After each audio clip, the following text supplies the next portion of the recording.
লালমনিরহাট সদর আসনে একাদশ জাতীয় সংসদ নির্বাচনের সময় বিএনপির এক পোলিং এজেন্টকে মারধর করে ভোট কেন্দ্র থেকে বের করে দেওয়ার অভিযোগে জাতীয় পার্টির চেয়ারম্যান জিএম কাদের ও তার স্ত্রী সহ ১৯ জনের বিরুদ্ধে মামলা হয়েছে। সোমবার দুপুরে লালমনিরহাট সদর থানায় ঘটনায় প্রায় ৬.৫ বছর পর এ মামলা করেন খলিলুর রহমান নামের ওই পোলিং এজেন্ট।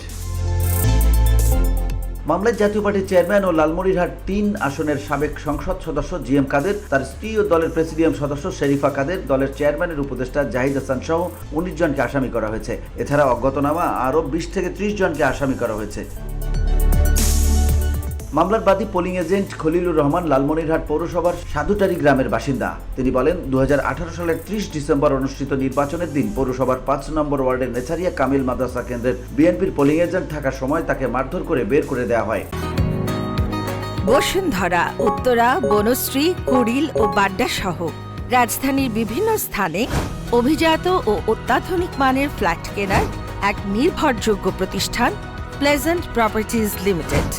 তাই আপনার স্বপ্নের আবাসনের জন্য আজই যোগাযোগ করুন। Pleasant properties limited, where destiny matches eventually. মামলার এজাহারে উল্লেখ করা হয়, খলিলুর রহমান ভোটের আগের দিন ২৯ ডিসেম্বর সন্ধ্যায় কয়েকজন তার বাড়িতে গিয়ে তাকে না পেয়ে পরিবারের সদস্যদের হুমকি দিয়ে যান জাতীয় পার্টি নেতারা। তারা বলেন, ভোট কেন্দ্রে গেলে লাশ হয়ে ফিরতে হবে। এরপরও খলিলুর রহমান দায়িত্ব পালনের জন্য ভোট কেন্দ্রে যান। BOD Bangla news desk.